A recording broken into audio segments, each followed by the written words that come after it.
It's a joy to listen to God's word. And today our text is one of the important passages in the scriptures, the 20th chapter of Exodus, where God gives the Israelites, his people, the 10 commandments, the basic rules that they have to abide by, that they can relate themselves well with God. Before we go into the text, I would like to ask a question. How much do I understand God? How much do I understand God? To understand God, God has done something towards us which we call revelations. So when God has given us his revelation, there should be a good amount of understanding that we should have about God. It's not only understanding about God, it is understanding God himself. We look into the scriptures from Adam. God created Adam. God and Adam had a very close relationship. And the understanding of Adam was revealed when he went and hid himself in the bushes. Because he understood that he cannot stand before this great God. He cannot stand before this awesome God. He cannot stand before his Creator in that condition. What was the condition? He found himself naked. So, he understood he is naked because he disobeyed. God said not to do that. He went and did it. And things changed and he got the shock of his life. He was scared that God told me this, I did this, and I cannot go into his presence. So, the understanding that Adam has is by disobeying him, I cannot stand in front of him, so I have to run. I have to hide. Slowly we move, we come to Noah. The understanding Noah had about God was different.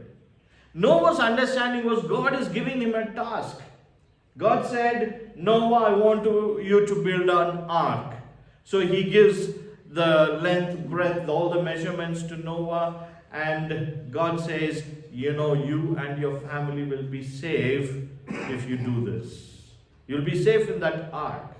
And also, invite people so that they can come into the ark because they're going to be a great danger the earth is going to face. People were teasing Noah. They said, hey fellow, you should build your ark in the seashore, not in the middle of the desert, not in the land where only sand is there. Things changed. Noah's understanding, even though there is nothing, I will still hold on to the word of God. Even though I don't see any greenery in my life, I will still hold on to God. That was his understanding. From where did these people get these understandings? That is what we call faith. We move to Abraham. Abraham, the same thing happened. God said, go. He said, he never asked him where. No, if any question comes to us, you go. The next question will be where, right? Abraham never asked that question. He said, go, okay Lord, I'll go.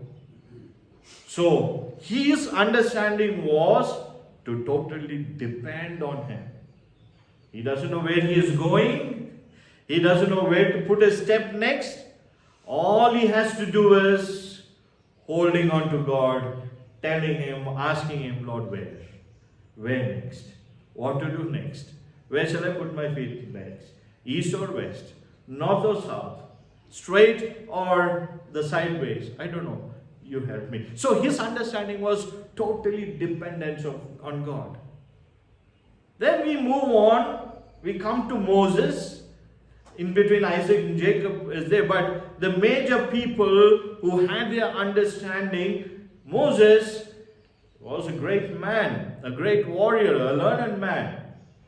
But when things were changing in his life, he didn't know where to go. He straight away ran to the desert.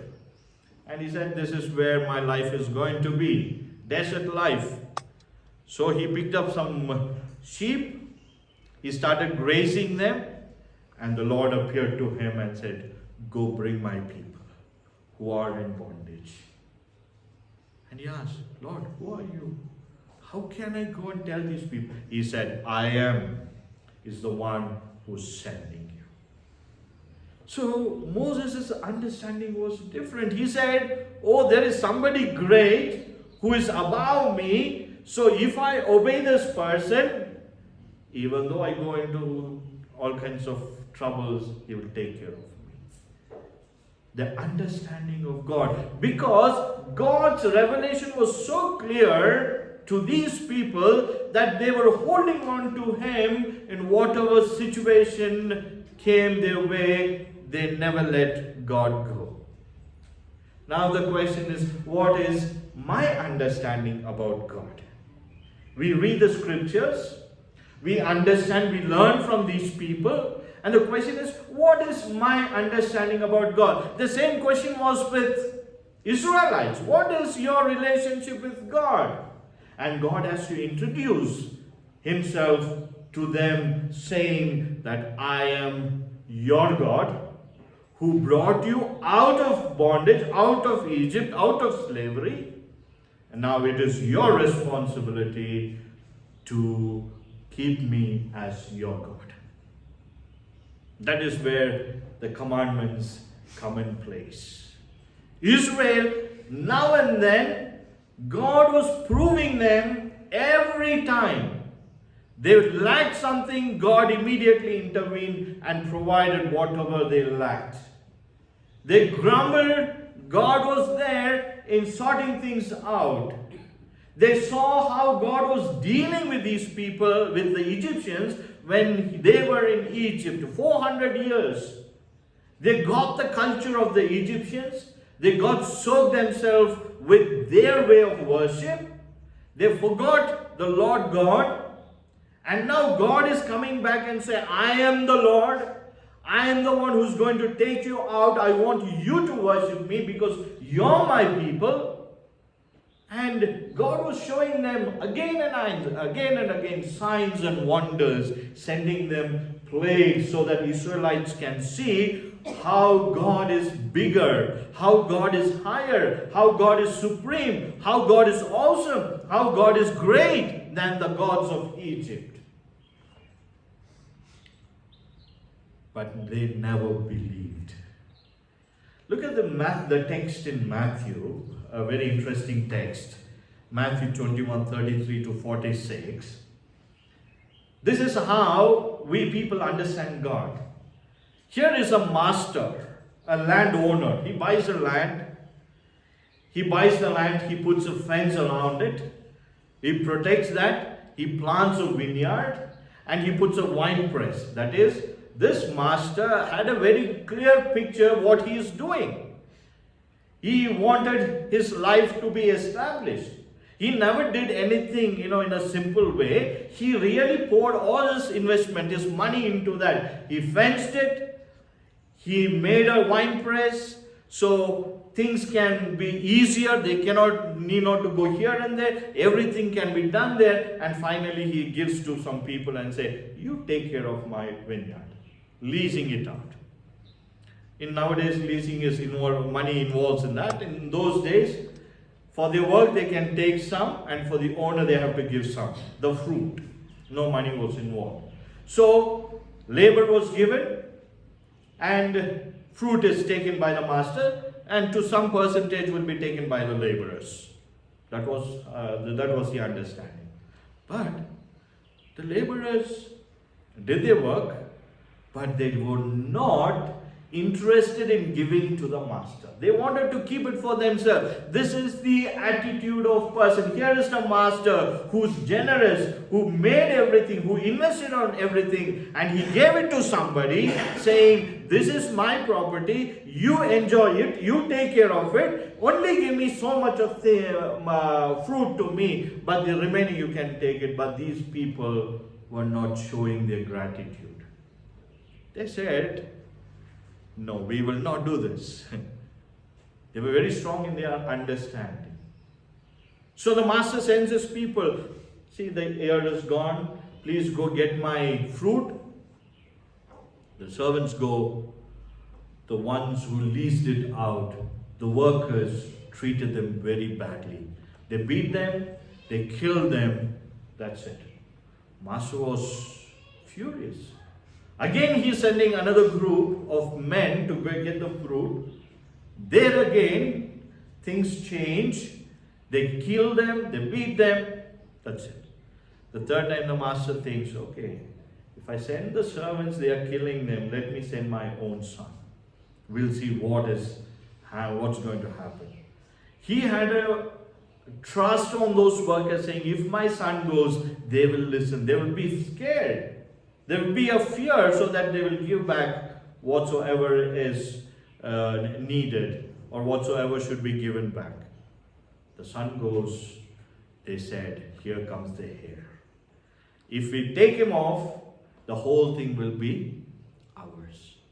Look at the understanding that these people had about the master.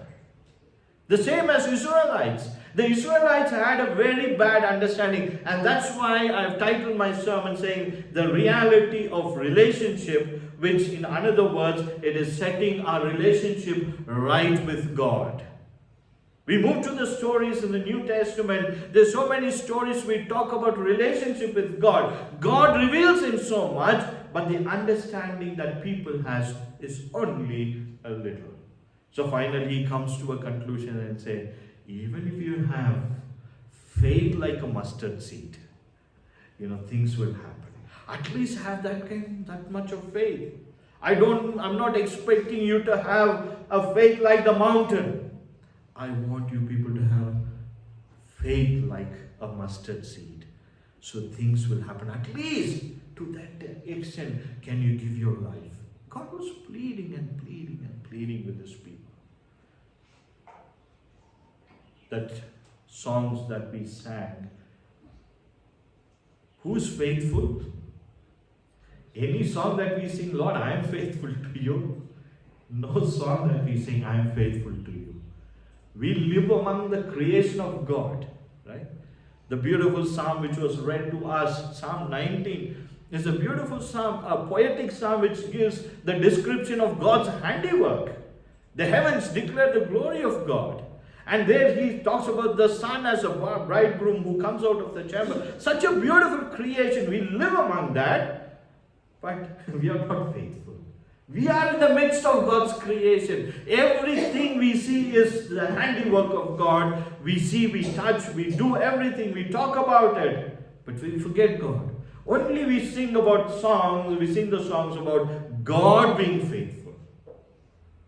Dearly beloved, this is exactly what was happening with the Israelites, and many times this is what happens with us, that we are away and our understanding of God is limited. Look at the Israelites, complaining after complaining, and God fulfills that. Again complain after complaining. Even the next chapter you move from chapter 20, 21 and 22 and 23, you move on. Moses comes down from the mountains, speaking with God with the 10 commandments, wanted to give it to the people, and there they made a calf. They took all their gold, silver, all the metals, they put it there, made a calf, carrying it and dancing, saying, this is the God who brought us out of Egypt.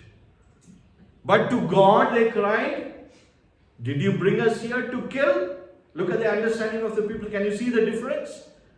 To God, who was working, who was revealing himself now and again, To him they asked the question, did you bring us here to kill us? But to a calf made out of hands, made out of metals, they are carrying it and dancing, saying, this is the God who had brought us out of Egypt. Look at the corrupt mind people have. Dearly beloved, this morning, God is knocking on our ears and our minds, saying, how do you understand me? What is your relationship with me? How I have been so faithful to you. Have you been faithful in little things towards me? Have you understood me so much?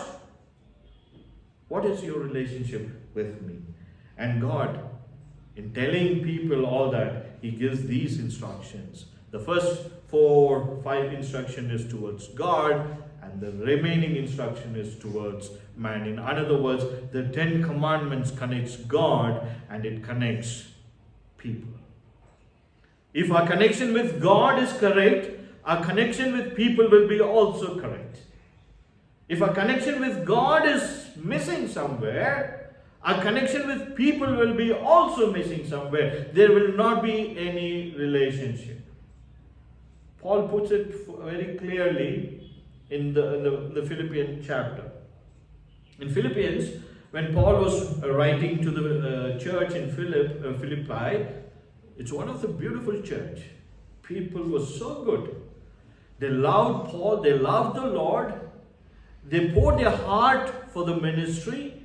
They saw Paul is suffering in the prison. They said, hey, come on, our man, our pastor, our missionary, Paul is suffering. Let us give him something. They collected some money. They gave it to Epaphroditus and sent him, go and give it to Paul in the prison. And when Epaphroditus came to the prison, Paul is inquiring, how is so-and-so?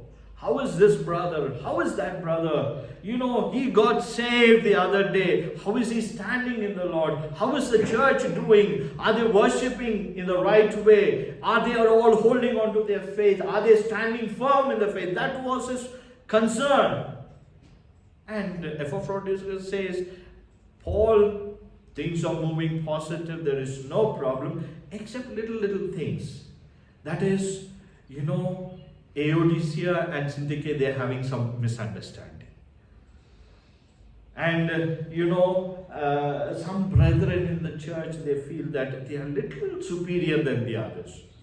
Immediately Paul says, no, this issue has to be addressed. This is not the right understanding. This is not the right way of Christianity. Christianity is the right thing, is to have a correct relationship, a brotherly love with one another. So he immediately takes and he writes and he gives them an example in the 3rd chapter of Philippians. Let us open up there. So one of the interesting things that we should understand. He says, the 3rd chapter, verses 4 onwards, Paul says,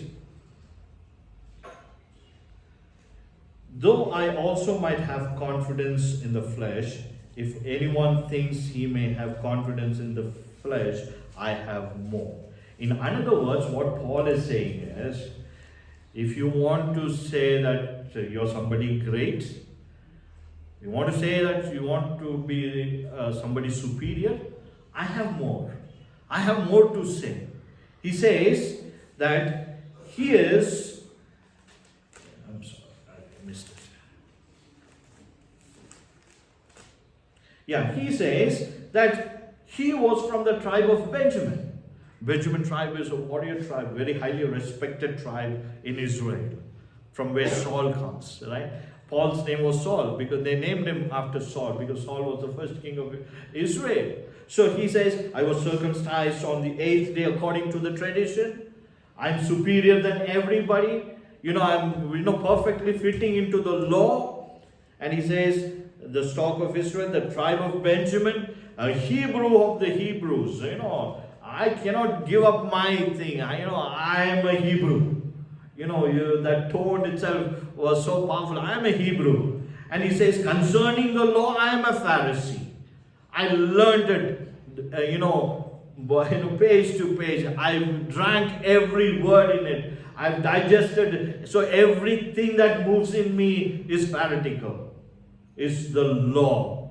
Then he says, concerning the zeal, I was persecuting the church. That was my zeal.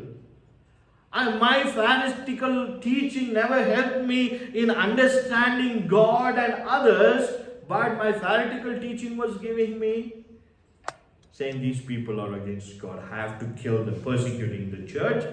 And concerning the righteousness, he said, I am blameless. I am perfect. Nothing can, I observe the laws so clearly. I'm very strict with that. From morning till evening, I abide by the law of Moses. So nobody can blame me. But he says, all these things what I counted as gain, it's all loss. When I consider Christ. When I look into Christ, all these things are a great loss to me. Because nothing is helping me. Nothing is helping me in my relationship with God. Nothing is helping me in connecting with others. I am all alone myself. So what is the use of being a Christian when I cannot connect myself to God and to people? Either, socially speaking, something should be right. Either my connection with people should be right, or my connection with God should be right. When these both fail, I cannot call myself God's child. So, our understanding today is the right understanding of God should be in our hearts so that I can connect myself well with God and people. The 15th chapter of Luke.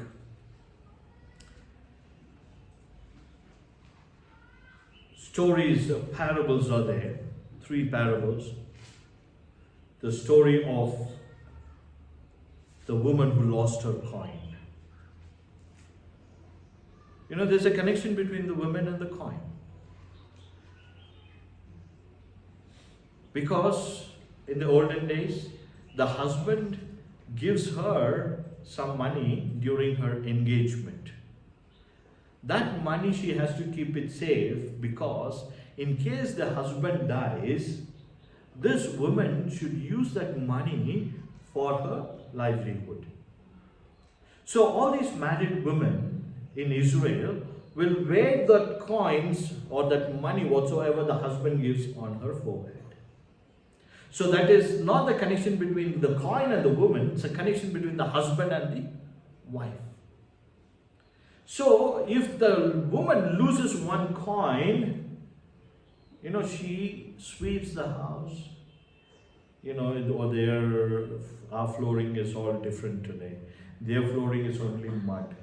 If something falls, it will go into the mud. A heavier metal falls on the sand, it will go inside.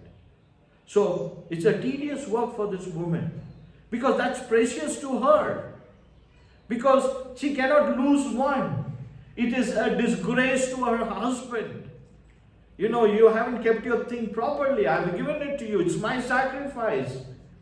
I've given it to you. You haven't kept it properly. So she's a tedious work. She goes, she lights her lamp. She cleans the house slowly, puts her hand on the sand and slowly moves it on and she finds the coin. When she finds the coin, she calls a friend and she rejoices. When I first read it, I was thinking, what is there in a coin? I also lost so many coins. But when I find a coin, my lost coin, I never call my neighbor, Mr. Emmanuel, come let us have a party. I found my coin. I never said that. Nothing. It's a simple thing. A coin, losing a coin. 500 rupees is lost. You feel bad about it. Oh my, I lost it somewhere. The first time when I was starting from Mysore, that was when I was first joined the Bible college. And the first time I'm coming home after 3 months. I had only 50 rupees in my pocket. It's a purse. My father gave me a purse. It's a very old purse. My grandfather gave it to my father, and my father gave it to me. So that was a precious thing, of course, the British style purse, and I had my father's photograph in that, and this 50 rupees. And as I entered the Mysore bus stand, I took that money, kept it in my pocket, and put the empty purse in my pocket. The bus was so crowded.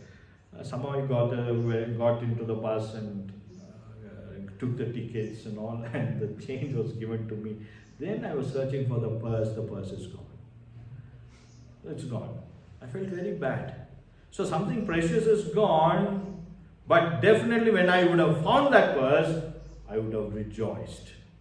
I cursed the man who had taken it.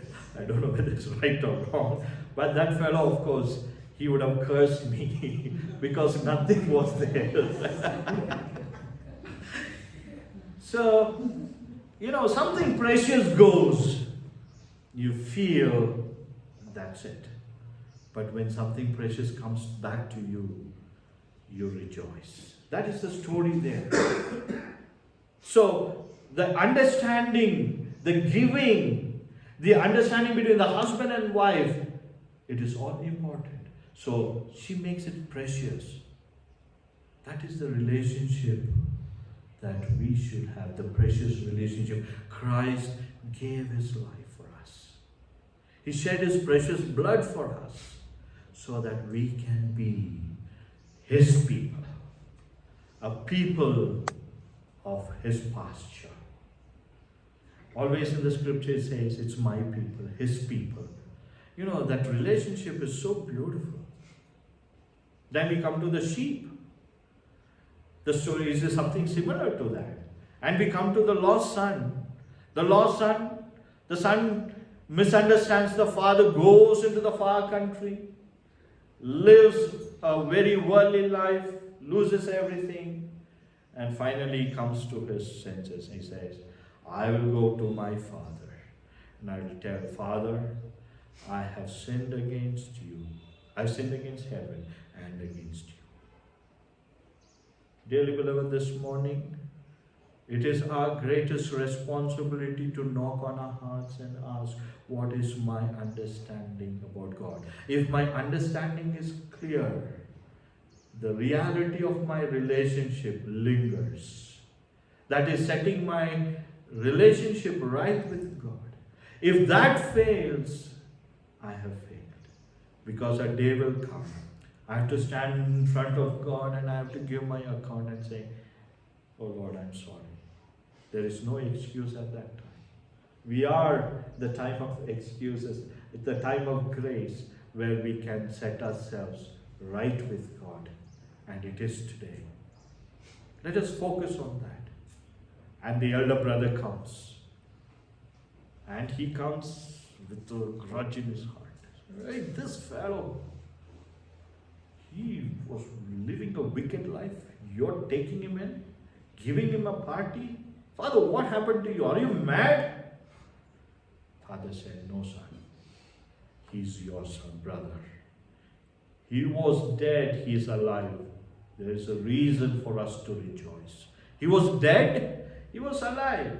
He was lost, he is found. So there is a reason for us to rejoice, but never take it in the wrong sense and say, he was like that, he was like that. Never speak that.